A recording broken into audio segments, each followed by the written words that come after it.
The International Olympic Committee has handed the Russian national team a lifeline to compete at the Rio Olympic Games. Russian athletes wishing to participate will have to show they meet strict standards set out by the IOC.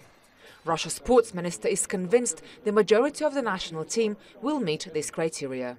The criteria for the Russian national team are, of course, very tough. There is certainly a challenge for our team, but I am absolutely sure that the majority of the Russian national team will meet these criteria. Russia had selected nearly 400 athletes representing 30 different sports. They will have to prove they have never been sanctioned for doping before, and their international sporting federation will have to decide if they should be allowed to take part in the Games. There will also be additional testing. All of this comes after reports commissioned by the World Anti-Doping Agency, which said Russia operated a state-sponsored doping program from 2011 to 2015. Russia has promised to restructure its anti-doping procedures.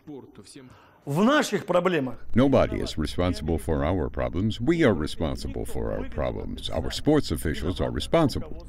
The wider investigation, led by Canadian law professor Richard McLaren, concluded Russian anti-doping experts and members of the Russian intelligence service secretly replaced urine samples from medal winners containing banned substances with clean urine during the 2012 Sochi Winter Games. Olympic sport is a traditional source of national pride for Russians, and both Summer and Winter Olympic Games are very popular here. While many in Russia will be relieved at the IOC's decision, a lot of work lies ahead to shake up the anti-doping system. Despite stopping short of a complete ban, the IOC did reaffirm the decision by the International Association of Athletics Federations to not allow the Russian track and field athletes to compete in Rio. Julia Lyubova, CCTV, Moscow.